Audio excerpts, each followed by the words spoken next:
Selamat sore Bapak Ibu sekalian, selamat berjumpa kembali di webinar Trimegah Sekuritas.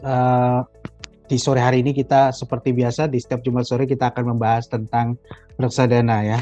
Dan spesial di hari ini, di sore hari ini kita akan membahas tentang reksadana terproteksi. Ini episode kedua ya Bapak Ibu dengan Trimegah Asset Management, karena yang terakhir kemarin kita bikin webinar episode satunya itu tentang lautan luas TBK. Ya, hari ini kita akan membahas underlying yang lain atau isi portofolio yang lain, yaitu Merdeka Copper Gold atau MDKA. Ya, tentu saja kami ucapkan terima kasih atas kehadiran Bapak Ibu sekalian di webinar sore hari ini, dan kami mengucapkan selamat menunaikan ibadah puasa bagi yang menunaikan. Semoga ibadahnya diterima.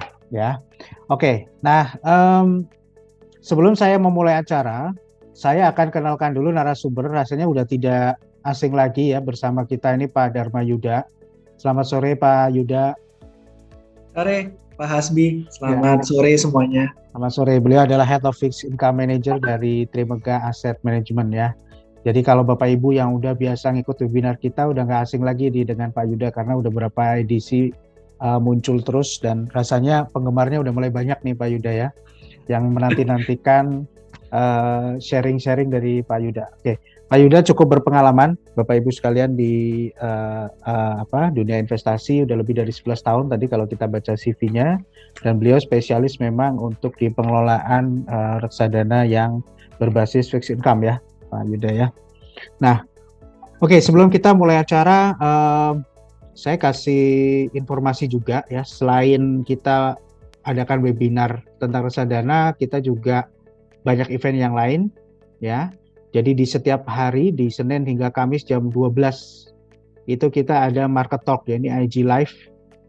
Analis-analis kita dari riset Trimegah Sekuritas itu akan mengulas peluang-peluang dan perkembangan terkini di pasar saham kita di setiap hari.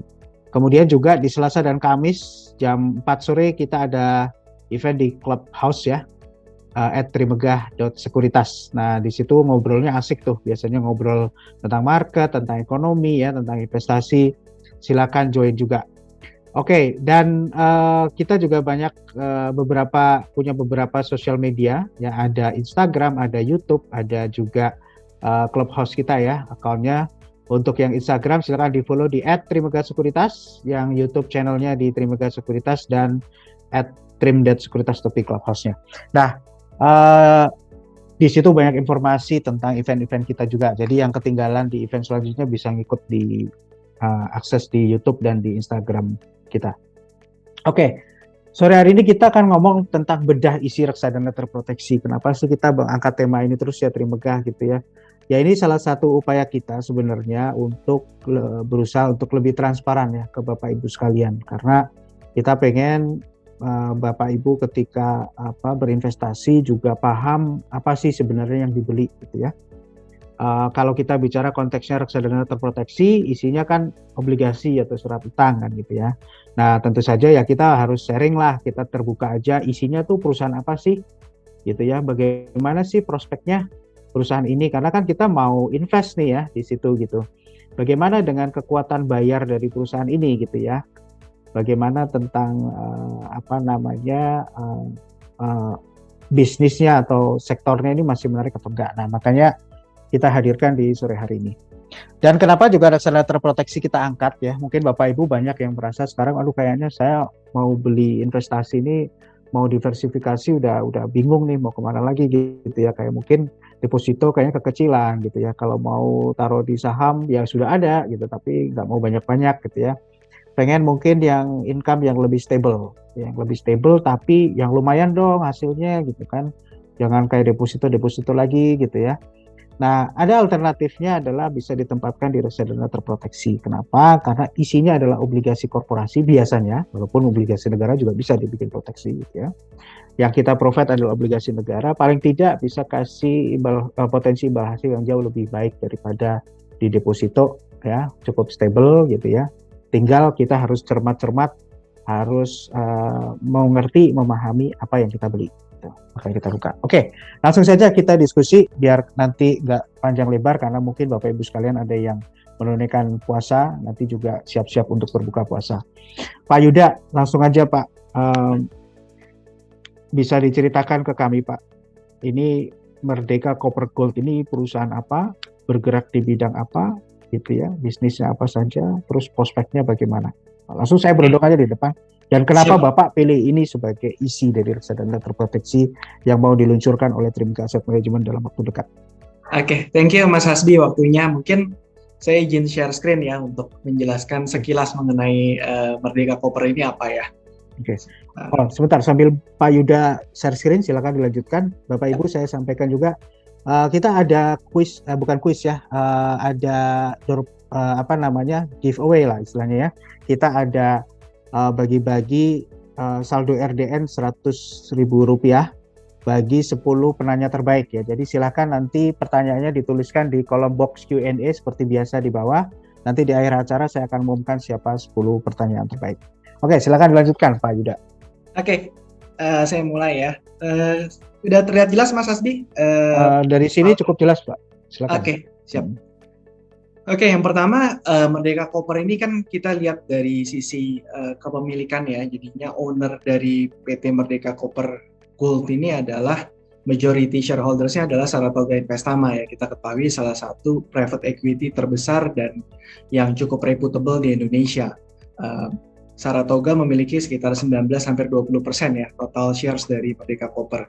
Selain itu, Merdeka Copper juga dimiliki oleh Pemda Kabupaten Banyuwangi, Pak Boy Thohir atau nama sering kita sebut Pak Boy Thohir, namanya di sini Garibaldi Thohir, dan ada beberapa company lainnya ya. Tapi majority itu adalah Pak Boy Thohir dan PT Saratoga.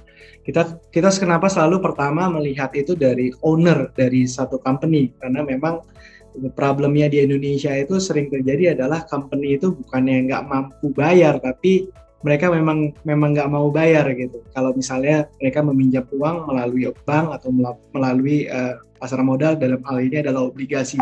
Jadi ya di Trimega Asset Management itu screening pertama itu salah satunya adalah siapa owner dari company ini. Karena kalau dari prinsip kehati-hatian kan kita pengen tahu adalah karakteristik dari ownernya. Dan kalau kita lihat ini owner dari Merdeka Copper ini adalah investor, private equity, dan orang yang memang cukup reputable di dunia bisnis di Indonesia. Dan secara track record belum pernah ada kejadian gagal bayar atau quote-unquote restrukturisasi ya secara sengaja yang dilakukan oleh para owner dari Merdeka Copper ini.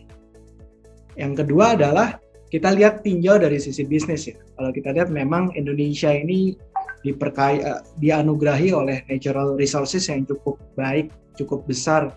Salah satunya adalah gold, silver, copper, dan juga yang belakangan ini adalah nikel. Ini kalau dari petanya majority penghasil gold di Indonesia itu salah satunya adalah di Pulau Sumatera itu Martabe yang sekarang dulu dimiliki oleh Grup Jarum, sekarang dimiliki oleh Grup Astra ya, under United Tractors. Terus juga di Papua ada Freeport yang sudah tidak perlu saya jelaskan lagi, itu memang sudah dari zaman dulu. Nah, tapi yang listed itu adalah yang salah satu listed perusahaannya di pasar modal adalah Merdeka Copper ini. Kalau kita lihat itu mining site-nya itu ada di 7 Bukit, itu di daerah Banyuwangi, itu salah satu penghasil gold terbesar ya di Indonesia. Dan selain itu MDKA juga memiliki tambang koper di daerah Maluku, di Wetar itu, dan kapasitas atau reserve dari kopernya itu juga cukup besar. Dan kalau kita lihat sekarang lagi proses development itu di Sulawesi, ada namanya PANI. MDKA ini JV dengan salah satu listed company juga untuk menggarap tambang emas juga. Dan dalam proses juga nanti saya akan jelaskan lebih lanjut di belakang, MDKA ini bekerja sama dengan Tsingshan, salah satu perusahaan dari China yang cukup besar untuk develop copper ini ya, diolah lebih lanjut, karena kan kita ketahui bahwa ke depan ini kan arah dari industri otomotif adalah di EV ya, electric vehicle ya, yang itu menggunakan nikel dan copper untuk bahan baku jadi baterainya. Dan itu Indonesia salah satu penghasil nikel dan copper terbesar di dunia, makanya ada pengolahannya itu adalah di daerah Morowali. Itu ada di project AIM itu. Nah, ini saya bahas lebih lanjut dari sisi operating. Ini 2 site atau 2 tambang yang sudah beroperasi. Itu pertama adalah 7 Bukit Gold itu di Banyuwangi, itu memiliki 1,1 juta potensial gold dan silver. Dan satu lagi adalah Wepar Copper. Nah, kalau dari sisi breakdown company ini adalah memang saat ini MDKA itu bisa dikatakan majority revenue itu dari gold, tapi ke depan itu akan mulai 50-50 ya. Bahkan nanti mungkin kalau ini mulai jalan, coppernya itu akan lebih besar karena memang reserve dan kebutuhan dari copper itu akan meningkat, diproyeksikan untuk tahun-tahun ke depan karena adanya electronic vehicle ini yang electric vehicle ini yang memang membutuhkan copper dan nickel untuk bahan baku baterai. Nah, ini dari sisi yang lagi pipeline dan lagi proses feasibility study adalah 7 Bukit Copper itu lokasinya sama di Banyuwangi. Jadi dia di sekitar yang sudah ditambang penambangan emas dan silvernya saat ini lagi proses development dan itu berdasarkan hasil studinya memiliki 8,7 juta ton dari copper dan itu akan mungkin selesai feasibility study-nya itu diekspektasikan akan kelar di 2021 dan akan mulai beroperasi di 2022. Dan yang terakhir adalah Pani Gold ini yang tadi saya sudah sampaikan sekilas, mereka JV dengan PSAB atau PTJ Resources ya, yang menghasilkan gold 2,37 juta. Nah ini pipeline yang memang sudah masuk rencana kerja dari perusahaan tapi memang belum menghasilkan, dan ini salah satu katalis mungkin kalau bagi para pelaku pasar modal yang berinvestasi di stock market ya, ini salah satu katalis ya yang akan membuat growth dari earnings growth dari MDKA ini ke depan akan lebih tinggi.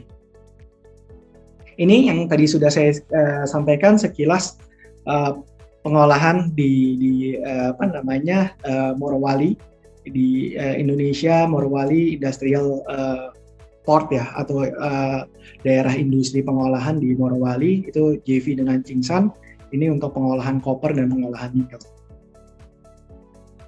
Kalau kita tinjau juga berikutnya dari sisi gold price dan copper price ya, ini banyak beberapa lembaga termasuk beberapa house securities juga di Indonesia maupun di luar negeri memproyeksikan harga gold itu cenderung naik dan mungkin akan stable di level sekarang karena memang ke demand akan gold ini masih cukup tinggi, diperkirakan akan stabilize di 1.800 ya untuk tahun 2021-2022 ini, dan juga untuk copper diperkirakan akan naik harganya ke level 7.500 sampai 8.000 ya untuk di tahun 2021 dan 2022.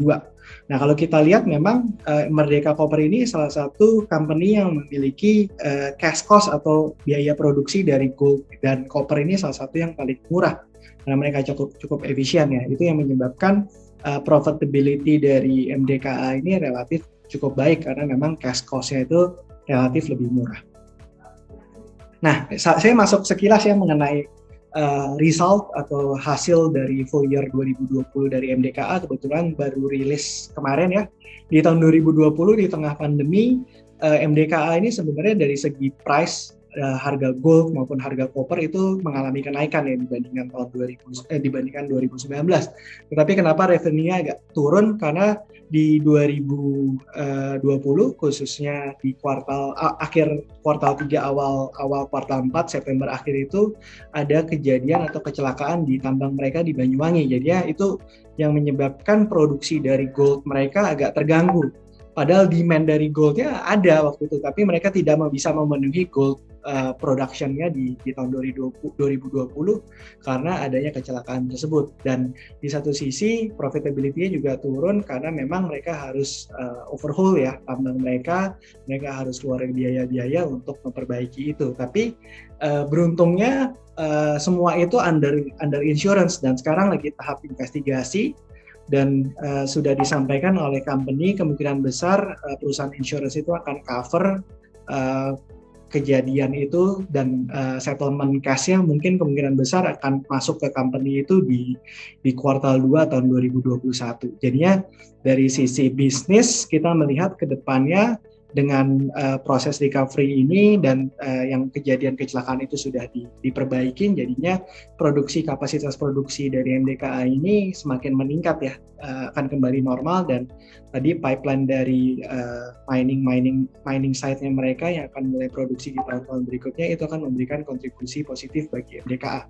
Terus dari sisi leverage juga relatif mereka jaga ya, debt to equity ratio-nya bahkan turun di 2020 karena mereka ada pelunasan utang, dan dari sisi equity mereka ada bisa tumbuh ya dibanding tahun sebelumnya karena ada return earning dan juga ada tambahan injection ya di sana. Jadinya kita melihat dari sisi pengelolaan manajemen dari MDKA ini cukup baik dari sisi operational mining, dan juga dari sisi financial mereka mengelola balance sheet-nya dengan baik.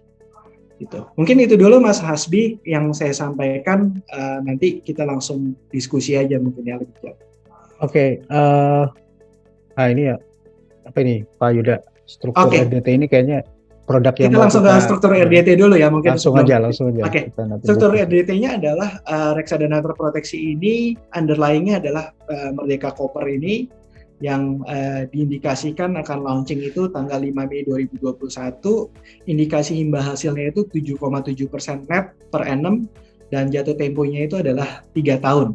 Gitu. Kalau mungkin sekilas ya Mas Hasbi ya, kalau kita lihat sekarang 7,7% net ini bagus nggak sih? Atau ya, udah itu banyak ditanyain tuh gitu kan, orang kan lihat ini udah bagus belum 7,7 gitu ya. Ya. Saat ini gitu misalnya. Mungkin gambarannya ini sih, saya selalu compare sama bond yield kita, obligasi pemerintah kita yang tenor 10 tahun, itu sekarang yieldnya di kisaran 6,4-6,5 gross ya. Gitu. Jadinya kalau ini tenor 3 tahun bisa memperoleh 7,7% net, itu sih cukup baik. Dan juga kalau saya juga selalu compare dengan deposito bank buku 3, buku 4 ya. Sekarang kan mungkin para Bapak Ibu investor juga selalu memperhatikan juga bahwa time deposit rate itu sudah turun dan kecenderungannya akan turun lagi ya. Sekarang rata-rata itu kalau saya lihat memberikan rate sebesar 4% gross, atau ekuivalen itu sekitar setelah pajak 3,2% net. Jadi kalau saya compare dengan PHI 7,7% net, itu ada spread atau selisih sekitar 4,5% ya secara net to net gitu. Jadinya saya rasa imbal hasil sebesar 7,7% dengan underlying Merdeka Copper yang sudah saya sampaikan dari sisi bisnis dan kredit, saya rasa ini salah satu alternatif investasi yang baik ya untuk para investor untuk mendiversifikasi portfolio mereka. Oke. Ya Bapak Ibu sekalian, ini kalau tertulis di sini indikasi launchingnya ini tanggal 5 Mei 2021. Jadi masih ada waktu beberapa saat nanti ke depan. Tapi memang untuk penawarannya terbatas ya, targetnya hanya di 100 miliar kuotanya gitu ya. Jadi kita pasarkan ini secara retail gitu, jadi banyak nasabah-nasabah perorangan juga yang akan mengakses di sini. Minimalnya sangat terjangkau ya. Kita bikin setupnya itu di 1 juta rupiah Bapak Ibu ya. Jadi bayangin orang investasi di reksadana terproteksi hanya 1 juta rupiah dapat rate udah kayak special rate yang luar biasa kalau di deposito gitu ya. Mungkin sekarang nggak ada yang ngasih segini special rate pun gitu. Ya jadi 1 juta rupiah tapi dapat potential return yang cukup baik di situ. Oke, Pak Yuda, ini banyak banget pertanyaan yang udah masuk nih Pak Yuda ya. Kita lihat sudah ada 29 pertanyaan. Saya akan pilah-pilah banget nih ya. Yang mana dan bagus-bagus semua pertanyaannya. Terlihat mungkin Bapak Ibu juga ada yang sudah ngikutin banget tentang MDKA gitu ya. Oke, saya langsung aja nih Pak Yuda ke pertanyaan pertama nih dari Ibu Aziza Karimasari ya. Ibu Aziza menanyakan mengenai MDKA yang masuk dalam reksadana terproteksi, apakah prospek MDKA di masa recovery ekonomi dianggap masih baik? Karena fluktuasi harga MDKA kan mirip sekali mengikuti harga emas. Ini mungkin fluktuasi harga sahamnya ya, saya asumsikan ya. Tapi emas yang seringkali dianggap sebagai safe haven ini apakah masih relevan pada masa recovery ekonomi? Atau apakah pemilihan MDKA sebagai portofolio tidak hanya melihat di masa saat ini saja? Jika seperti itu, berapa estimasi time frame dari MDKA pada reksadana terproteksi ini? Ini harus dibagi ya, bahwa ini Ya. memang kita melihatnya ini sebagai equity investor atau sebagai bond investor. Kalau di sisi ini kita melihatnya sebagai bond investor. Kenapa tadi yang kita perhatikan itu nggak hanya growth, tapi cash flow. Dari sisi growth bisnis juga kita perhatikan, kita lihat dari profitability, karena at the end kan kalau kita lihat bahwa kalau kita beli bonds itu fixed coupon ya. Sedangkan kalau dari investor equity itu melihat growth dari earnings kan. Nah, kalau kita lihat sih saat ini adalah company ini diolah secara atau dikelola dengan baik ya. Jadi saya lihat dari sisi kredit di situ tidak ada problem, dan dari sisi kemudahan mereka untuk mencari financing itu tidak masalah. Itu poin plus tuh kalau dari bond investor, dan mereka juga reserve cash yang cukup besar ya. Itu salah satu yang memberikan kita comfort. Selain itu, perusahaan ini juga memiliki prospek pertumbuhan yang baik. Kayak tadi yang sudah saya sampaikan bahwa ada pipeline beberapa mining site yang mereka akan buka, dan itu akan mulai produksi di tahun-tahun berikutnya gitu. Jadinya dari sisi growth mereka masih ada, dan dari sisi recurring saat ini mereka cukup bagus seperti itu.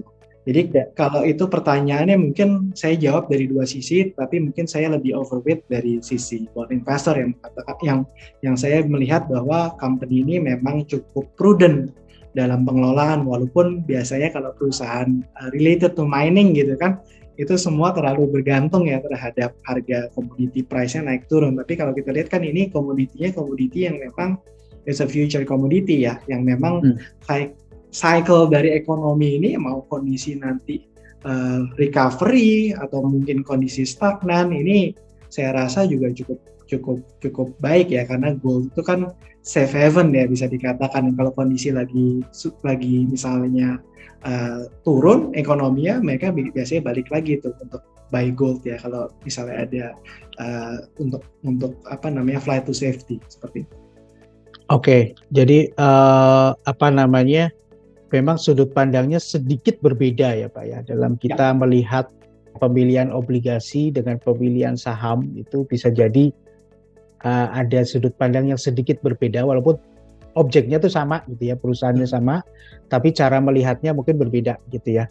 Kalau jadi bisa nggak kalau kayak gitu diartikan bahwa kadang-kadang ada perusahaan yang mungkin secara harga sahamnya nggak begitu bagus gitu growth-nya, tapi secara sudut pandang bonds-nya, bagaimana kemampuan bayarnya dia bagus gitu, atau gimana? Sering ada kejadian ada gitu? Itu mungkin kalau Mas Hasbi ingat yang kita pernah webinar mengenai lautan luas ya, kalau kita lihat harga sahamnya kan lautan luas itu ya sucks lah ya, nggak kemana-mana harga. Tapi dari sisi bondholder justru itu company yang kita cari gitu, yang recurring-nya besar ya kan. Terus juga dari sisi pengelolaan growth-nya nggak terlalu signifikan naik atau terlalu capex-nya terlalu besar ya kan.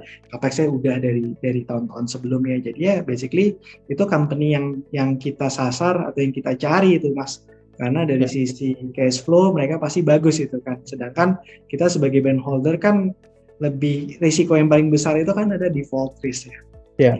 Ya itu yang kita hindari. Jadi mungkin ada perusahaan yang memang secara siklus di sektoralnya katakanlah gitu, di industrinya katakanlah memang bukan industri yang sedang growing banget gitu, tapi mungkin secara cash flow-nya itu stable ya Pak ya. Stable cenderung bagus gitu ya. Lancar gitu kan ya cash flow-nya positif gitu kan ya. Dan output-nya itu memang yang dibutuhkan oleh publik gitu ya. Jadinya kayak ini kan memang hasilnya itu kan gold ya. Itu yang tadi sudah saya sampaikan, masih menjadi salah satu komoditi yang paling seksi gitu. Dan satu lagi adalah copper ya kan. Copper itu kan ya it's a future dari komoditi ya, bersamaan dengan nikel seperti itu. Oke. Ya, ini pertanyaan berikutnya nih, kita sebelum tanya yang lebih canggih-canggih lagi gitu ya, ini ada pertanyaan mungkin yang lebih basic Pak, tapi mungkin bisa membantu kita semua yang di sini untuk lebih memahami reksadana terproteksi gitu ya.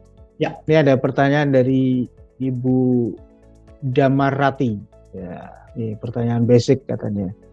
Seharusnya reksadana terproteksi ini masuknya ke reksadana jenis apa ya? Yang saya tahu ada 4 jenis reksadana. Reksadana pasar uang, reksadana pendapatan tetap, reksadana campuran, reksadana saham. Reksadana terproteksi ini termasuk Kategori kemana apa? dan kenapa disebut terproteksi? Apa yang terproteksi? Ada yang diproteksi gitu kan? Sorry, ini bukan dari Bu Damarat ini pertanyaan dari Bu Azizah. Sorry. Oke, salah baca. Silakan. Oke, kalau dari sisi nature-nya ini kan karena underlying-nya atau aset dasar itu adalah obligasi, ini tergolong sebagai reksadana pendapatan tetap ya. Tapi pertanyaan berikutnya, kenapa ini dibilang reksadana terproteksi?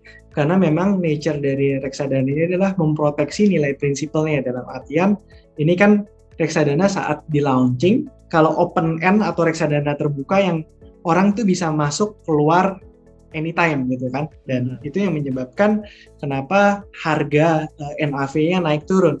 Ini sebenarnya juga naik turun, tetapi kan memang ada window-nya, itu baru bisa di-redeem setelah setahun launching dari reksadana terproteksi ini. Tapi sebagian besar itu orang akan membeli reksadana ini sekarang beli misalnya tanggal 5 Mei, nanti mature itu setelah 3 tahun. Jadinya nanti mereka dapatkan hasil investasinya itu berupa yang kita sebut PHI, pembagian hasil investasi dari 3 bulanan, yang itu kita generate dari kupon obligasi, dan nanti pas saat jatuh tempo itu pembayaran prinsipal dari amount yang Bapak Ibu sudah subscribe di fund ini. Jadinya kenapa disebut reksadana terproteksi? Karena memproteksi nilai prinsipal dari reksadana yang Ibu Bapak sudah beli dengan membeli obligasi yang maturity atau jatuh temponya itu sesuai dengan timeline dari reksadana ini.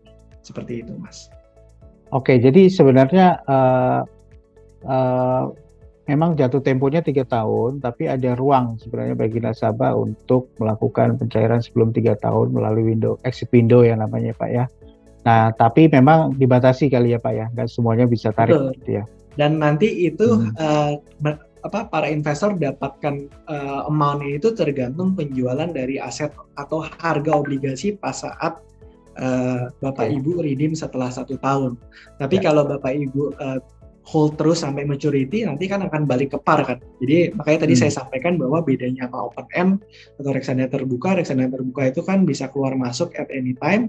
Ya harganya itu juga tergantung harga market, sama kayak ini ketika sebelum jatuh tempo 3 tahun yang diproteksi itu kan sampai nanti pas saat jatuh tempo ntar balik lagi ke par atau harga 100. Tapi kalau di redeem di tahun kedua atau tahun mendekati jatuh tempo di tahun ketiga yang akhir dari reksadana itu nanti akan mendapatkan sesuai dengan harga obligasi pada saat melakukan redemption. Seperti itu. Oke, ya. Jadi Bapak Ibu, kita hari ini menjelaskan tentang MDKA atau isi dari reksadana terproteksi, tapi secara sebenarnya kita sebagai investor itu nggak beli obligasinya secara langsung ya. Nah, ini banyak yang bingung. Loh, jadi gimana saya beli ininya reksadananya atau beli bondsnya? Ini sebenarnya kita beli reksadana terproteksi, di mana di dalam reksadana terproteksi itu isinya adalah obligasi MDKA ini. Apakah isinya hanya satu obligasi, Pak? Si MDKA ini aja? Ya, dalam reksadana terproteksi ini isinya hanya satu underlying obligasi, ya ini MDKA. MDKA, makanya tadi bisa kasih potensi imbal hasil yang lumayan ya, di 7,7% net loh itu indikasinya ya. Jadi cukup tinggi di kondisi yang kayak sekarang dengan background perusahaan tadi yang sudah disampaikan. Oke, saya lanjutkan ke pertanyaan berikutnya gitu ya. Ini dari Bapak Adi Rahadi. Reksadana terproteksi ini saya bisa dapatkan di mana ya? Wah, bisa didapatkan di Trimegah, Pak. Trimegah Sekuritas ya. Jadi mungkin Bapak Ibu yang mungkin baru join dengan webinar kita gitu ya. Kami Trimegah Sekuritas Indonesia ini posisinya adalah sebagai agen penjual ya, selling agent.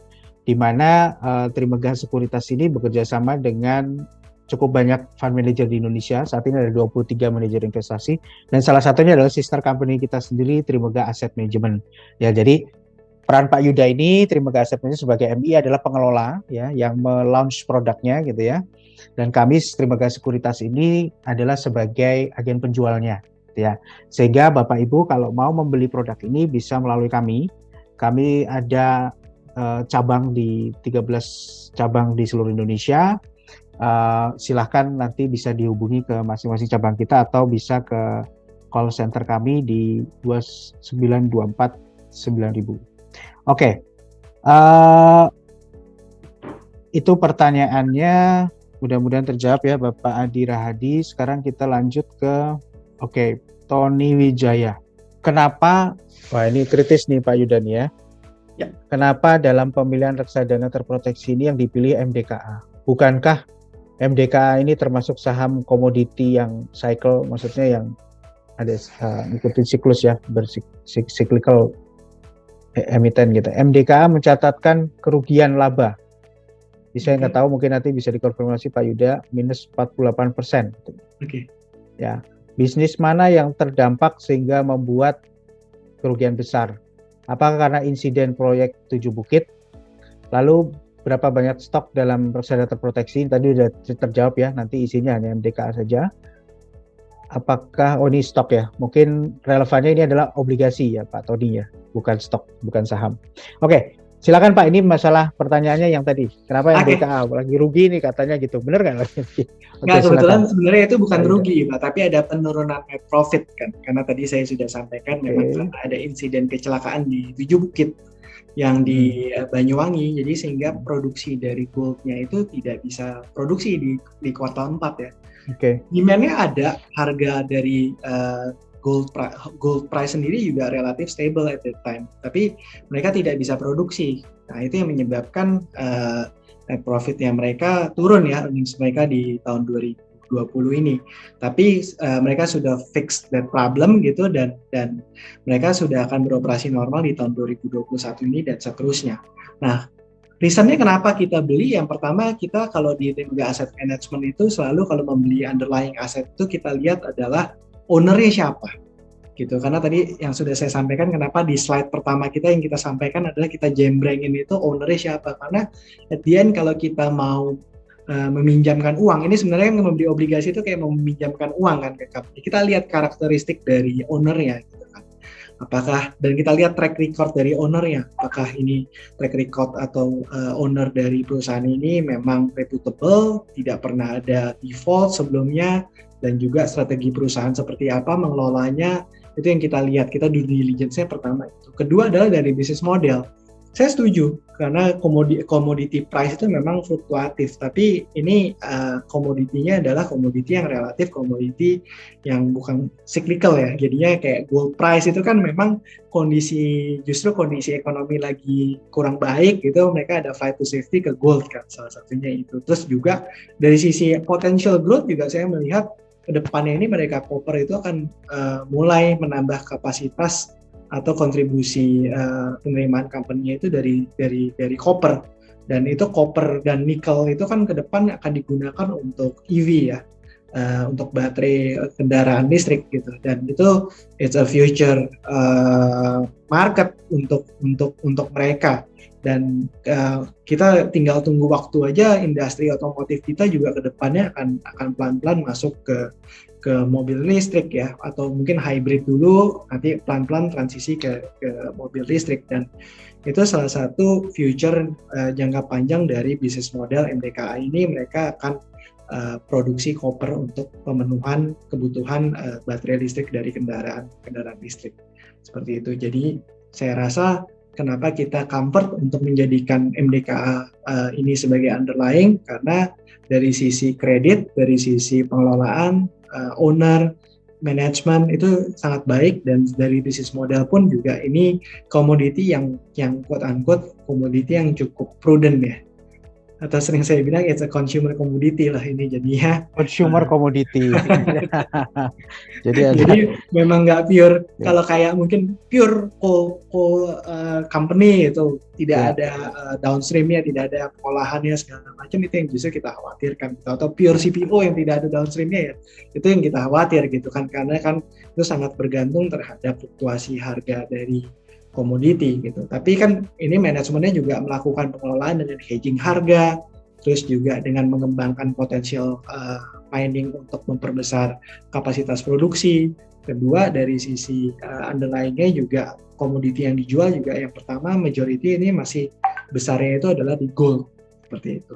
Tapi yang paling penting adalah dari sisi cash flow ya dan akses untuk mereka mendapatkan financing, karena makanya itu kita menitik beratkan kepada owner dari company ini juga yang memang cukup reputable, sehingga kalau nanti mereka kondisi sulit atau mereka membutuhkan financing, mereka tidak akan kesulitan mendapatkan financing. Seperti itu, Mas. Oke. Siap. Ini ada pertanyaan berikutnya. Oh ya, Bapak Ibu yang belum tanya silakan ditaruh aja di kolom Q&A. Kalau nanti tidak sempat terjawab, nanti kita coba akan jawab via email ya, Pak Yuda ya nantinya ya. Ya, siap. Oke. Karena ada 10 penilaian terbaik, itu akan dapat hadiah saldo RDN persembahan dari Bursa Efek Indonesia, masing-masing sebanyak Rp100.000. Oke, berikutnya ke pertanyaan Bapak Burhan Urai.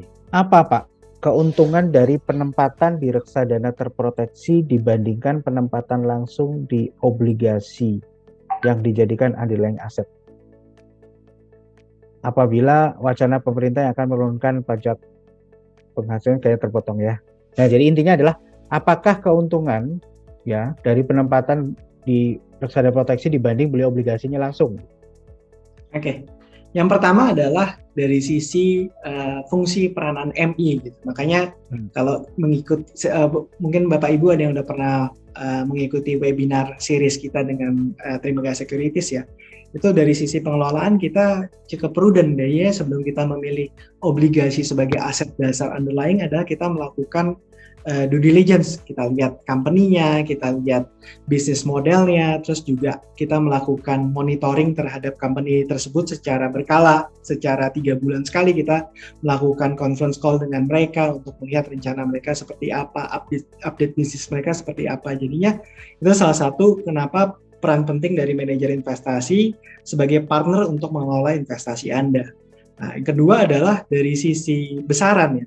Kalau mungkin di pasar obligasi itu pecahan obligasi yang biasanya harganya itu cukup baik itu besarnya 1 miliar. Gitu. Jadinya Bapak Ibu kalau mau beli obligasi MDKA di secondary market itu pecahannya itu biasanya kalau untuk harga bagus itu baru 1 miliar gitu. Sedangkan kalau dalam reksadana ini kan bisa langsung ya. Dalam pecahan berapa minimum Mas itu dari 10 juta udah bisa ya?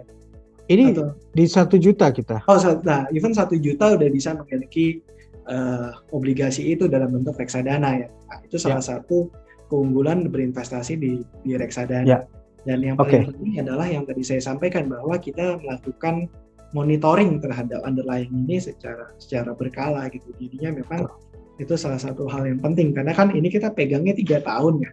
Wah, kita lihat outlook ke depan ya memang setahun ke depan bagus, 2 tahun ke depan bagus. Tapi kan kalau ada change of management, change of owner dari perusahaan ini yang kita harus tetap jaga gitu. Kita harus monitor terus. Nah, itu yang kita lakukan di Trimegah Asset Management. Oke. Selain itu adalah dari segi size ya Mas ya. Dari size 1 juta udah bisa memiliki gitu. Sedangkan kalau beli langsung itu biar harganya bagus itu harus 1 miliar minimum. Ya. Oke. Ya, Bapak Ibu, nama produknya dari tadi kita belum sebut ya nama produknya ya. Kita udah asik banget ke MDKA. Nama produk reksadananya reksadana terproteksi Trimegah Terproteksi Prima 29. Ya. Ingat aja Prima 29 nih. Tanggal 5 Mei 2021 launchingnya. Ya, jadi buru-buruan nanti silakan segera dipesan di kita punya cabang ya. Nanti teman-teman kami di cabang akan membantu. Untuk reksadana ini mohon maaf belum bisa ditransaksikan melalui sistem terima ya online kami. Jadi hanya bisa dilakukan secara offline ya melalui channel di cabang-cabang kami. Pertanyaan berikutnya nih Pak Yuda. Kan kalau tadi bilang kan ini outlook-nya emas kayaknya masih bagus gitu ya. Tadi salah satunya justru dengan adanya pandemi, dengan adanya stimulus ekonomi yang di mana-mana itu justru bagus untuk harga emas gitu kan ceritanya. Nah ini dari Pak Iwan Gozali ini bertanya, Pak, banyak yang meramalkan situasi ke depan ini akan stabil COVID akan teratasi. Nah, Ya. harga emas akan cenderung turun. Nah, Ya. bagaimana MDKA mengantisipasi efek ini? Terima kasih, Pak. Oke. Tadi mungkin saya sudah singgung bahwa ke depannya itu MDKA itu juga akan memperbesar porsi kopernya ya. Karena kan kalau emas itu mungkin bisa dikatakan secara simpel itu sebagai proksi ketika ekonomi mengalami downturn, itu mereka bisa harga emas itu cenderung biasanya naik secara historical. Walaupun ke depan saya rasa di tengah likuiditas berlimpah, negara di seluruh dunia itu melakukan quantitative easing ya, atau cetak uang bahasanya, itu kan biasanya di-pack ke gold ya. Itu demand akan gold masih tetap tinggi sih, walaupun keadaan berangsur-angsur membaik dan itu takes time ya. Tapi yang jawaban saya mungkin lebih ke nanti porsi revenue dari Merdeka Copper ini adalah dari sisi kopernya yang tadi saya sampaikan, bahwa ketika cycle ekonomi itu pulih, demand akan otomotif, demand akan mobil listrik itu meningkat, itu bisa diisi dengan koper, dan mereka sudah JV dengan Jingsan ya di yang tadi saya sampaikan di Morowali gitu kan. Itu salah satu potential growth atau diversifikasi dari produk-produk komoditi dari MDKA ini. Ya, gitu. Jadinya memang tembaga ini bahan baku untuk baterai ya Pak ya? Betul. Kalau analoginya ini mungkin Mas Hasbi, kalau kita main sepak bola kayak quote-nya nih kayak Belanda ya, total football ya, ada buat bertahan tapi siap untuk menyerang juga nih. Menyerang juga. Bertahannya dari sisi goldnya, menyerangnya dari sisi tembaganya gitu ya, kopernya ya. Oke, nah ini ada pertanyaan dari Bu Wahyuni Lestari. Menurut saya ini menarik. Tadi kan sudah disebutkan MDKA ini, obligasi MDKA ratingnya dari Pevindo ya Pak ya?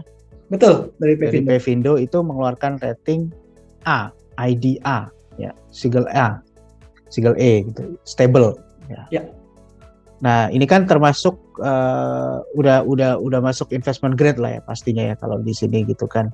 Nah, pertanyaannya Bu Wahyuni adalah apakah syarat untuk suatu, mungkin ini obligasi ya, apakah syarat untuk suatu obligasi dapat memperoleh rating single A, single E? Oke. Kalau dari narasi yang kita baca ya, dari release statement dari Pevindo, kenapa MDKA ini memperoleh rating A yang cukup bagus ya, itu karena memang satu, cash cost dari produksi MDKA ini salah satu yang paling efisien. Gitu. Kalau goldnya itu mungkin di sekitar 600-an ya, sedangkan harga gold saat ini 1.800, jadi ya marginnya cukup tebal ya. Itu salah satu poin plus dari MDKA ini. Jadi mereka bisa efisien dalam memproduksi gold maupun copper ini. Itu salah satu yang memberikan poin positif dari release statement dari Pevindo. Kedua adalah kapasitas mereka dalam memperoleh financing dan juga melakukan ekspansi. Jadinya quote unquote ini secara tidak langsung, gampang nggak sih company ini memperoleh financing kalau mereka nanti mau capex besar-besaran untuk ekspansi? Ya jawabannya gampang gitu. Makanya mereka dapat single E, karena tadi grup ini dimiliki oleh salah satu private equity terbesar di Indonesia dan salah satu businessman yang cukup reputable juga di Indonesia. Jadinya itu kan salah satu poin plus ya untuk mereka ke depan kalau mereka dalam keadaan sulit atau mereka mau ekspansi, nggak susah gitu mereka untuk melakukan ekspansi bisnis. Ketiga, berarti dari sisi potential growth itu yang dilihat dari Pevindo. Karena tadi kan saya sudah sampaikan ada beberapa pipeline yang kalau itu produksi itu akan menambah besar kontribusi ke revenue-nya mereka. Gitu. Jadinya potential upside dari MDKA ini masih begitu besar dengan nanti produksinya mining site mereka yang akan setelah feasibility study di tahun 2022, 2023 sampai 2026 mereka masih akan tetap produksi dan kapasitasnya lebih besar dengan pembukaan site-site baru. Itu poin plus yang disampaikan oleh Pevindo. Jadi biasanya Pevindo itu melakukan analisa atau pemberian rating itu pendekatannya dua jenis ya. Yang pertama pendekatan secara kuantitatif yang bisa tercermin dari laporan keuangan, dan pendekatan dari kualitatif ya. Kualitatif itu yang tadi saya sampaikan, ownernya siapa, terus juga track record-nya seperti apa, terus future bisnisnya seperti apa, industri mereka gimana, seperti itu. Oke. Ya, jadi single A ini juga nggak gampang ya, sebuah perusahaan itu untuk dapat rating single A. Mungkin di Indonesia nggak terlalu banyak perusahaan yang bisa dapat itu dari sekian ribu perusahaan yang ada gitu, atau puluhan ribu perusahaan. Jadi memang rating ini sangat menentukan ya, sangat menentukan kredibilitas dari si perusahaan tersebut. Oke, sekarang kita saya mau tambah, rating ini bisa naik turun ya, makanya perannya turun. manajer investasi itu untuk memantau itu juga kan. Selain lembaga credit rating sebagai independent independent institution yang melakukan pengawasan, kita juga mengawasi gitu kan. Jadi ya kita melihat ke depannya ya potensial untuk MDKA ini justru di-upgrade ya ratingnya ya. Karena tadi yang sudah disampaikan sebelumnya bahwa ada potensial pertumbuhan revenue kontribusi dari mining site mereka yang sekarang sudah siap untuk produksi, dan capex itu udah terjadi di beberapa tahun yang lalu. Jadi karena reksadana terproteksi Prima 29 ini tenornya adalah 3 tahun, maka Pak Yuda juga ngelihat outlook dari MDKA ini at least bagaimana dalam 3 tahun ke depan gitu Pak ya. Betul. Termasuk bagaimana prediksi ratingnya gitu ya, kekuatan financialnya dalam sampai dengan 3 tahun ke depan. Nah, itu hal yang memang perlu tadi sudah dijelaskan. Oke, sekarang dari Ibu Iren Kusuma. Tujuan, mungkin ini maksudnya adalah tujuan penerbitan obligasinya si MDKA ini untuk apa Pak? Membayar hutang lama atau untuk ekspansi bisnis? Ya, kalau dari yang disampaikan oleh manajemen, mereka membagi menjadi dua. Pertama, ya mereka ada refinancing hutang, karena kan sekarang mereka bisa issue bonds lebih murah ya suku bunganya dibandingkan tahun-tahun sebelumnya ya kan. Jadi di tengah kondisi sekarang suku bunga rendah, mereka manfaatkan seperti itu. Yang kedua adalah sebagian besar digunakan untuk modal kerja ya, atau untuk ekspansi. Jadi di sisi ini kita melihat apa yang dilakukan oleh manajemen MDKA itu cukup baik ya, dengan mereka issue untuk merefinance hutangnya dengan suku bunga yang lebih murah ya, dan satu lagi melakukan ekspansi yang sudah saya sampaikan tadi sebelumnya. Nah, ini gini Pak Yuda, kalau udah sampai ke sini saya tergelitik juga untuk kita kembangkan diskusinya, karena banyak banget orang yang mungkin bertanya gitu kan. Karena pada dasarnya kan kalau kita beli obligasi kan sebenarnya kita minjemin duit kan ke pihak lain gitu ya. Dalam hal ini berarti kita meminjamkan dana kita ke MDKA kan gitu. Nah, kaitannya dengan apakah untuk lunasin hutang lama atau untuk ekspansi itu sering ditanyakan. Karena gini, mungkin teman-teman atau katakanlah rekan-rekan investor tuh sering banyak menganalogikan dengan kita kasih pinjam ke orang gitu ya, biasanya gitu kan. Pinjam duit buat apa nih? Buat bayar utang yang kemarin, gali lubang tutup lubang gitu ya, atau mau untuk usaha gitu. Biasanya kan kalau kita minjemin ke teman atau ke apa akan lebih positif tone-nya ketika gue mau buka usaha nih, mau buat modal gitu ya, mungkin lebih positif tone-nya. Tapi kalau gue mau ngelunasin utang yang lain gitu ya, utang yang ke orang itu kan kesannya gimana gitu. Nah, ini gimana nih Pak? Apakah dalam dunia korporasi ya juga mindset ini bisa berlaku atau sebenarnya enggak? Atau gimana? Bisa dijelaskan? Oke. Ini bagus sekali sih analoginya. Kalau dalam korporasi ini bisa dikatakan nggak bisa serta-merta seperti kayak kita minjemin ke orang lain gitu kan. Karena memang struktur dari korporasi itu sebagian besar mereka modal kerjanya untuk usaha mereka ya dari minjem dari bank atau minjem dari pasar modal gitu kan. Karena mereka tidak serta-merta hanya mengandalkan modal mereka, dalam hal sini adalah equity. Tapi yang perlu kita cermati adalah refinancing nggak apa-apa. Asalkan refinancing juga mereka bisa issue sekarang atau mereka bisa secure gitu. Misalnya kayak tahun lalu tuh ada beberapa company yang bisa di tengah pandemi itu mereka bisa mendapatkan financing gitu. Karena memang kenapa mereka tarik financing? Karena mereka bilang ada salah satu company yang saya tanya kenapa mereka financing, sedangkan kok outlook-nya kan waktu itu vaksin belum ditemukan, itu mereka kenapa minjem uang gitu sebenarnya ya buat secure Pak, secure cash flow gitu.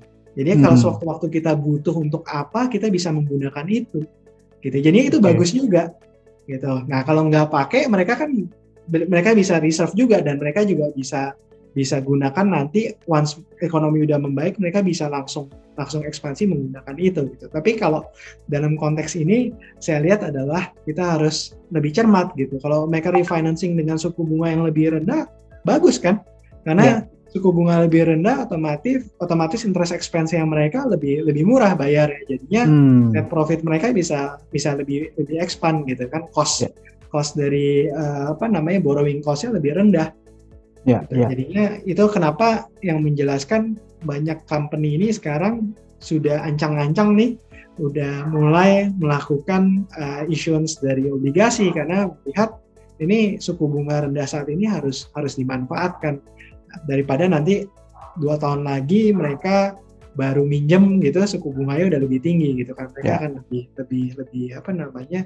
lebih tidak mendapatkan benefit dari sana gitu. Jadinya saat ini mereka banyak yang issue untuk tujuan ekspansi dan satu lagi merefinance utang-utang mereka yang lama dengan suku bunga yang lebih tinggi.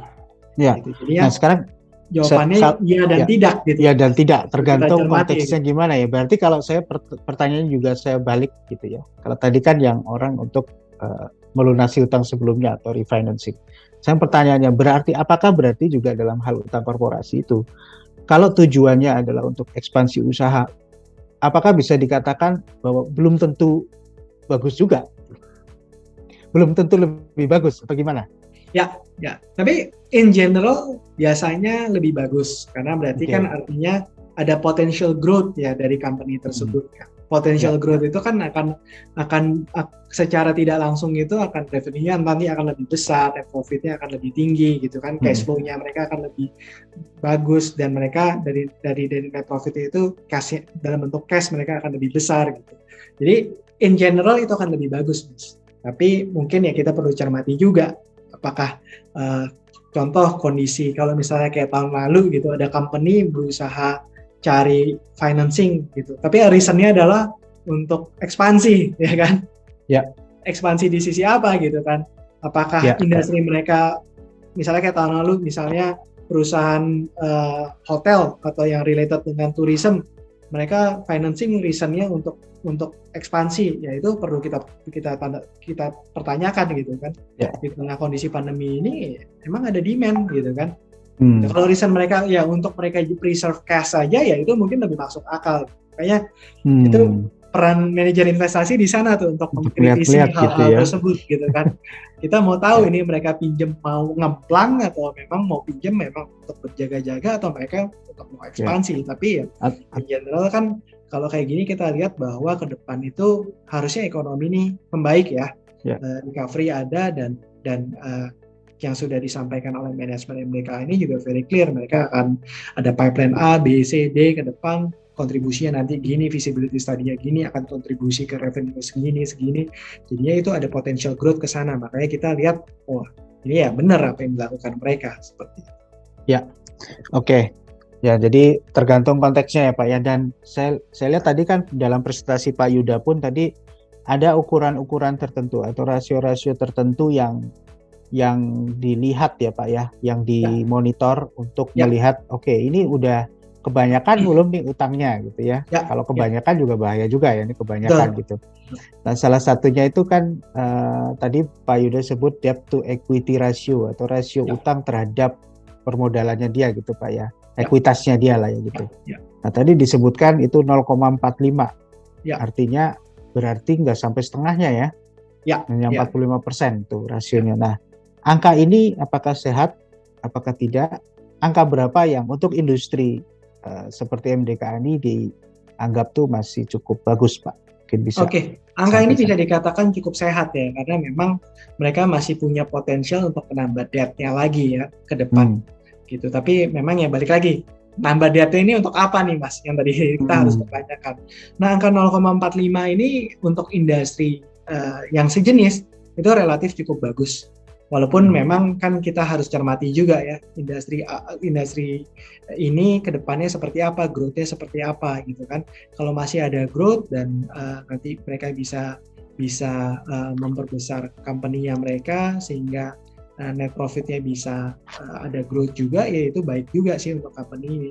Jadi kalau saya melihat sih apa yang dilakukan oleh manajemen dari MDKA ini cukup baik dengan menjaga level DR-nya di situ. Dan kalau dari sisi selain kita kan, makanya kita kalau di Trimegah Asset Management itu selain kita membeli bonds itu, kita juga melihat siapa lagi sih orang-orang yang memberikan loan atau pinjaman ke mereka, bank-bank mana aja sih gitu kan. Karena itu bisa kita lakukan benchmark juga kan, kok bank ini nggak mau ya kasih loan ke mereka, ada apa nih, ada sesuatu yang kita nggak tahu nggak gitu. Makanya kita selalu melihat bank-bank mana, dan kalau saya lihat sih banyak bank yang mereka mau kasih loan ke MDKA gitu kan. Itu salah satu, termasuk ada bank yang cukup konservatif pun mereka mau kasih facility untuk ke MDKA ini gitu. Jadinya ya itu salah satu part of due diligence lah. Gitu. Karena kan ibaratnya mungkin kalau secara personal financing yang Mas Hasbi bilang, kalau ada teman Mas Hasbi gitu kan, satu orang, teman-teman yang lain kok nggak mau ngasih minjem ke dia, walaupun kelihatan kok orangnya baik-baik aja, terus juga kelihatannya bisnisnya mereka lancar-lancar aja gitu kan. Mas Hasbi juga tanda tanya gitu kan, sama ini juga pemilihan obligasi kita juga melihat seperti itu, makanya kita juga lihat list of banks mereka, financing mereka ke mana aja gitu. Walaupun tentu pasti juga perlu ada investigasi lebih lanjut ya. Kenapa kok baru sedikit banyak, belum tentu juga. Kalau misalnya belum kasih pinjam, emang mungkin selama ini belum pernah minjem, bisa juga gitu ya. Ada riset atau konteks-konteks yang makanya fund manager tugasnya aktif di situ untuk membantu kita investor untuk lebih firm lah ya terhadap perusahaannya. Makanya saya selalu bilang Mas Hasbi, investing itu is not a rocket science gitu. Jadinya investing is not rocket science. Jadi apa maksudnya? Ada variabel-variabel tuh yang kita perlu lihat secara seksama gitu. Tidak hanya kuantitatif, tapi ada kualitatif. Gitu. Jadi kita lihat dari segala sudut pandang lah. Gitu. Termasuk kenapa kita comfort nih 3 tahun sampai nanti pemilu 2024 ya kan? Karena kan kita tahu kalau nanti ganti rezim, ganti pemerintahan, kebijakannya baru lagi, apakah company ini akan sustain gitu kan? Dengan misalnya mungkin tiba-tiba dicabut, nggak boleh nih izin tambang lagi segala macam khusus copper sama ini, atau diambil alih oleh government, nah, itu pasti kena impact kan. Tapi ya saat ini kan kita lihat, makanya timeline-nya pas nih sampai approaching pemilu. Nah itu salah satu tuh yang saya angle yang kita lihat gitu salah satu. Kenapa kita nggak mau masuk 5 tahun gitu kan? Karena ada risiko 2 tahun berikutnya di new government, kita nggak tahu new government-nya seperti apa.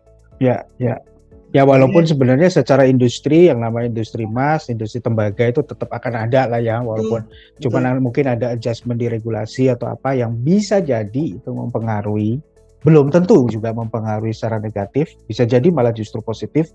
Nah tapi paling tidak kalau kita naruh duit 3 tahun ya gak usah panjang-panjang dulu deh dilihatnya gitu ya. Selama 3 tahun itu kondisinya tuh seperti apa. Jadi cukup komprehensif juga ya Pak Yuda yang lihatnya ya.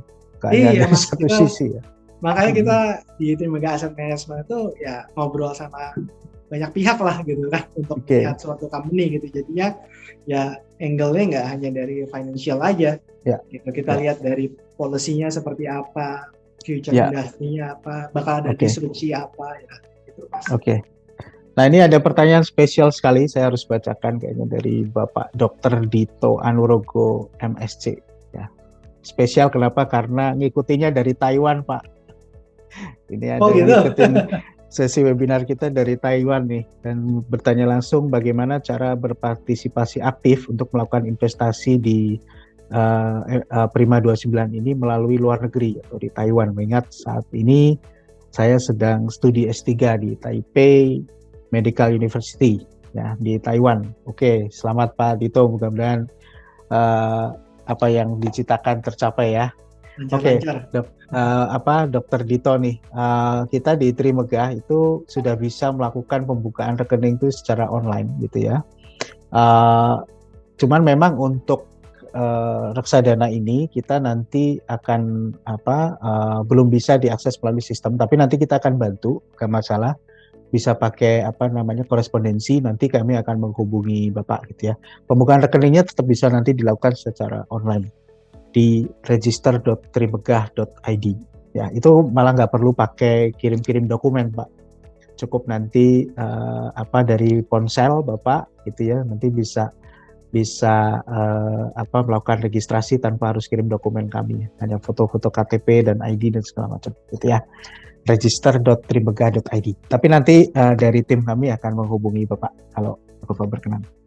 Oke, kemudian pertanyaan berikutnya. Bagus-bagus banget nih Pak Yuda ya pertanyaannya. Saya mesti pilih-pilihnya agak Oke, banyak banget soalnya nih ya yang masuk ke kita. Nah, ini pertanyaan dari Bapak Gani Fahru Rozi. Nah, nih harus dijawab nih Pak. Kalau dalam portofolio reksadana terproteksi Trimegah ini kan terdapat obligasi MDKA. Uang yang diberikan kepada MDKA untuk obligasi ini diambil dari uang nasabah reksadana terproteksi ini ya.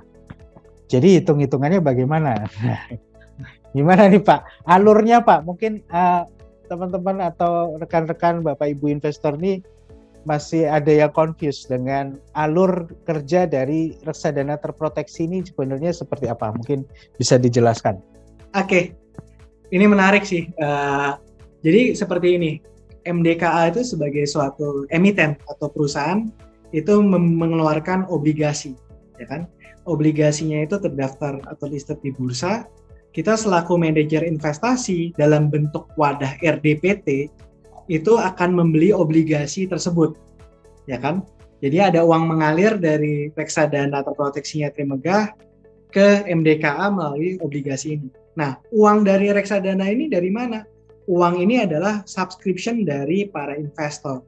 Jadi para investor itu subscribe atau membeli reksadana Trimegah. Uangnya itu kita gunakan manajer investasi untuk membeli obligasi dari MDKA ini yang sudah di-issue. Nah, pembagian hasil investasi dari mana? Karena kita membeli obligasi, kita mendapatkan kupon. Nah, kupon itu yang kita gunakan untuk membayar hasil investasi ke nasabah secara 3 bulanan. Gitu. Jadinya alurnya seperti itu dari sisi pembayaran PHI secara 3 bulanan. Nah, nanti ketika maturity, ya kan, obligasinya itu kan akan mature. Uang dari MDKA itu akan ditransfer ke KSE, ya kan, untuk membayar obligasi tersebut. Nah, dari KSE itu akan dibayar ke reksadana terproteksi yang sudah dalam hal ini Prima 29 ya Mas Hasbi ya. Prima 29. Nah, uang dari itu nanti akan didistribusikan ke individual dari investor masing-masing setelah pembayaran dari KSE. Jadi alurnya kira-kira seperti itu. Ya. Jadi istilahnya Prima 29-nya adalah pool-nya ya. Pool untuk bareng-bareng kita secara kolektif membeli obligasi ini ya. Tadi kalau ditargetkan 100 miliar, si reksadana Prima 29 ini ya dibantu oleh Pak Yuda sebagai manajer investasinya akan membeli obligasi itu gitu ya. Nah, nanti penghasilan dari obligasi kupon bunga gitu ya, itu akan ditransfer ke reksadana dan itu ditransferkan juga ke Bapak Ibu sekalian setiap 3 bulan sekali. Ya, jadi 7,7% indikasi returnnya net per tahun itu akan dibagikan setiap 3 bulan sekali ke rekening Bapak Ibu sekalian. Nanti kalau jatuh tempo ya pokok-pokoknya dibalikin juga semuanya ya nilai nominal. Nah, mungkin ini sedikit sharing juga kenapa kok namanya reksadana terproteksi kan gitu ya. Reksadana terproteksi ya. Karena ada sesuatu yang diproteksi. Apa sih yang diproteksi itu adalah risiko volatilitas dari harga. Gitu kan sebenarnya. Kalau kita beli reksadana pendapatan tetap itu kan isinya obligasi juga. Nah, itu nggak ada mekanisme proteksinya. Jadi Bapak Ibu kan bisa lihat NAB naik turun gitu ya. Nah, kalau ini ada mekanisme terproteknya selama nasabah itu melakukan penempatan dana sampai dengan jatuh temponya reksadana terproteksi. Jadi mau harga obligasinya di tengah jalan itu naik turun ya nggak ngaruh karena sebenarnya kan Bapak Ibu itu simpan dananya sampai jatuh tempo, nggak mau ditarik dulu. Tapi kalau setelah 1 tahun tadi di exit window itu ada batasannya sekian persen dari total AUM gitu ya. nggak banyak sih, memang untuk napas-napas aja gitu ya untuk bisa ini itu bisa sebagian gitu ya, tapi mekanisme proteksinya tuh hilang di situ. Kenapa? Karena kan berarti harus dijual di harga pasar gitu ya, di harga pasar gitu, mengikuti harga pasarnya berapa. Kalau pas lagi harga obligasinya turun, ya jadi ikut turun gitu ya, seperti itu. Tapi kalau pas lagi naik ya berarti malah jadi ada untung. Tapi kan tidak diproteksi di nilai pokoknya itu. Nah, mengenai risikonya, apakah ada risiko, Pak Yuda? Selain risiko tadi ya, kan udah di cover proteksi, ada risiko lain nggak? Ya, risiko terbesar dari berinvestasi di aset dasar underlying aset obligasi adalah default risk ya, atau risiko gagal bayar. Jadi MDKA-nya nanti nggak mampu bayar tuh. Nah, makanya tadi kita slide pertama itu adalah kita lihat karakter dari owner-nya kan. Gitu. Kedua, kita lihat dari bisnis modelnya seperti apa. Jadi kita kenapa melakukan due diligence atau analisa mendalam ya sebelum memutuskan MDKA sebagai underlying obligasi kita. Itu karena yang kita mau hindari adalah yang terbesar adalah default risk ya. Seperti itu. Jadinya itu yang benar-benar kita hindari sih. Ya, jadi, kalau dari sisi karena RDPT ya liquidity risk nggak ada ya, karena memang nature dari reksadana terproteksi ini kan buy and hold sampai maturity, walaupun ada exit window kan setelah 1 tahun, tapi memang tujuan utamanya adalah ini akan di hold sampai maturity. Beda halnya dengan open end fund ya, atau reksadana terbuka. Bisa aja kalau underlying dasar dari reksadana open end tersebut aset-aset yang nggak liquid, Bapak Ibu mau redeem dalam waktu dekat, itu nggak bisa kejual, itu yang dinamakan liquidity risk. Tapi in this case nggak ada problem sih, karena memang ini reksadana terproteksi seperti itu Mas. Dan kita bicara risiko nih sekarang ya, karena Bapak Ibu kita juga nggak mau cerita investasi itu cuman manis-manisnya aja ya, walaupun risiko itu pasti kita sudah pikirkan matang-matang gitu ya. Kita coba untuk menghindari risiko sebisa mungkin dengan pemilihan aset investasi yang tepat ya. Obligasinya pun sudah diseleksi yang sebisa mungkin. Risiko terbesar tadi kan risiko gagal bayar yang disebutkan itu. Nah, ini ada pertanyaan dari Bapak Teddy Selik Jordanius ya, kaitannya dengan ini.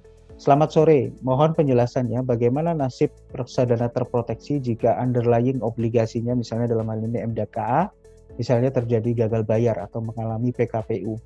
Apakah akan ada penurunan NAB reksadana atau reksadananya ikut default? Gimana Pak? Oke. Yang pertama itu adalah kalau misalnya terjadi PKPU, kita selaku manajer investasi itu tidak, dalam bukan arti tidak mengganti ya, tapi kita akan mewakili investor untuk memperjuangkan hak kita sebesar-besarnya. Jadinya biasanya kan kalau ada PKPU itu mereka akan likuidasi aset, terus mereka akan melunasi kewajiban-kewajiban mereka dulu, ada untuk bayar gaji pegawai, gaji pajak segala macam, baru ke investor itu kan ada levelnya. Nah itu yang kita perjuangkan. Jadi kalau misalnya kita nggak dapat apa yang kita besaran misalnya 100 miliar, nanti uangnya itu setelah mereka likuidasi asetnya itu cuman dapat misalnya 90 miliar, kita cuma dapat 90 miliar, ya ada penurunan NAV, karena prinsipalnya itu kan kena kan.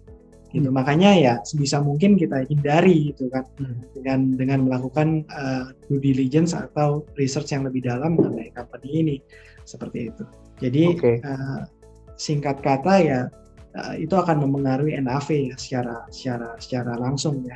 Jika nanti apabila kita tidak bisa fight dan tidak mendapatkan aset-aset yang sudah dilikuidasi untuk pelunasan kewajiban dari perusahaan tersebut kepada para kreditur ya. Kita kan posisinya sebagai kreditur. Ya. Selama ini gimana Pak sepak terjang dari Trimega Asset Management sendiri? Saya hampir 8 tahun ya di Trimega Asset. Alhamdulillah sih belum pernah tuh itu ada yang PKPU tuh. Belum pernah problem begitu. Tapi ya ke depan ya kita tetap berhati-hati sih. Maksudnya itu pasti ya pusing kan. Tapi memang itu ya part of risiko investasi yang perlu kita cermati. Makanya itu yang perlu kita berhati-hati menghadapi itu. Karena memang ya Pak, yang the biggest risk itu ya default risk itu. Makanya ya tadi kita wanti-wanti, kita selalu tekanin proses yang benar ya. Kan kalau kata orang kan tidak ada hasil yang mengkhianati proses. Kalau prosesnya udah benar ya mudah-mudahan nanti hasilnya juga benar gitu kan. Tidak ada problem gitu. Tapi kalau di market sih beberapa sudah ada kejadian ya, para investor ada yang dapatnya majority sih, mereka nggak dapat full ya, Mas Hasbi. Jadinya ada apa namanya risiko di sana. Walaupun setelah sudah istilahnya asetnya dilikuidasi, biasanya nggak cukup ada risiko untuk itu ya. Tapi ya balik lagi kan kita bicara perusahaan yang mana nih gitu ya. Kalau kita bicara MDKA sudah dianalisa dengan secara cermat dari Pak Yuda dan tim, dan kita juga melihat secara industri tadi sudah dijelaskan gitu ya. Nah itu makanya Bapak Ibu kita juga pengen sesi-sesi seperti ini akan kita lebih sering lagi untuk katakanlah adakan dengan Bapak Ibu sekalian untuk kita sama-sama melihat secara lebih objektif gitu ya. Secara lebih objektif, buka-bukaan aja gitu informasinya apa ininya. Oh ada potensi untungnya, ada potensi risikonya. Tapi kalau dari bisnis ini gimana? Karena rasanya nggak mungkin ya ada satu hasil yang pengen hasil lebih gede tapi nggak ada risiko gitu ya. Rasanya kan kalau hukum dasarnya kan high risk, high return, low risk, low return gitu. Tapi tinggal bagaimana kita memanage risiko itu dengan lebih baik. Dan selalu kita sarankan kepada investor kita juga, salah satu hal juga, walaupun mungkin analisanya sudah sangat mendalam dan segala macam, bisa aja namanya risiko itu muncul. Makanya kita juga selalu sarankan ke Bapak Ibu sekalian, dalam berinvestasi perhatikan betul yang namanya diversifikasi. Ya, jangan taruh di satu tempat, jangan taruh telur di satu keranjang, mesti dipecah-pecah gitu. Ya, nah. Untuk mecah-mecah ini juga kita harus lebih selektif, lebih hati-hati, lebih cermat gitu ya. Nah makanya di setiap Jumat sore, ya ini pesan sponsornya gitu ya, Trimegah Sekuritas akan konsisten melakukan webinar seperti ini agar kita semakin melek ya, kita semakin lebih terbuka wawasannya untuk melihat perkembangan terkini, melihat prospek, melihat potensi gitu ya. Jadi terus gitu. Kita ngelihat, oh nih kayaknya minggu ini Trimegah ngomong reksadana terproteksi, kayaknya ada peluang juga mungkin saya bisa ikutan. Nah, di sisi lain kita bicara tentang risiko gitu ya. Oh, hati-hati nih, jangan hindari yang begini, agak dihindari. Atau mungkin ada peluang-peluang investasi yang lain yang saya rasa membantu kita semua. Karena jujur Pak Yuda, saya sendiri juga setiap Jumat sore kan menghadirkan narasumber yang berbeda ya. Saya pribadi juga jadi kayak setiap Jumat sore itu dapat info-info baru gitu ya, sebagai investor juga kan. Oh ada kayak gini, oh ada yang ini lagi gitu. Jadi semakin kaya kita terhadap informasi. Oke Bapak Ibu, sesuai janji saya tadi kita sudah di jam 17 lebih 14 menit, jadi hampir di penghujung acara. Jangan lupa nanti di tanggal 5 Mei 2021 kita akan launching produk Trimegah dari Trimegah Asset Management, reksadana Trimegah terproteksi Prima 29 yang isinya adalah obligasi MDKA, tenornya 3 tahun, indikasi imbal hasilnya adalah 7,7% net per tahun. Jadi ini cukup baik ya di kondisi sekarang, sangat menarik, kuotanya terbatas. Silakan segera hubungi cabang-cabang terdekat kami untuk melakukan pemesanan karena biasanya cepet-cepetan nih ya, kita kuotanya siapa cepat dia dapat. Oke. Sangat terjangkau, dimulai dari 1 juta rupiah gitu ya, sudah bisa beli. Jadi yang pengen kenal reksadana terproteksi silahkan bisa dicoba. Oke, demikian sesi perjumpaan kita hari ini. Mohon maaf apabila selama penyelenggaraan ada salah kata atau tindakan dari kami, dan ketemu lagi di Jumat berikutnya di minggu depan ya. Minggu depan tuh kita mau bahas tentang yang menarik ya, ada nanti silakan ditunggu undangannya, invitationnya di email Bapak Ibu sekalian ya, karena waktu registrasi kan sudah ada email yang didaftarkan, nanti kita akan kirimkan invitationnya setiap minggu ya. Kemudian juga bisa di follow di Instagram kita, juga kita akan update event-event kita selanjutnya. Demikian Bapak Ibu sekalian, selamat berbuka puasa bagi yang menjalankan ibadah puasa. Terima kasih, stay safe and stay healthy. Thank you Pak Yuda. Thank you Mas Hasbi, thank you semuanya.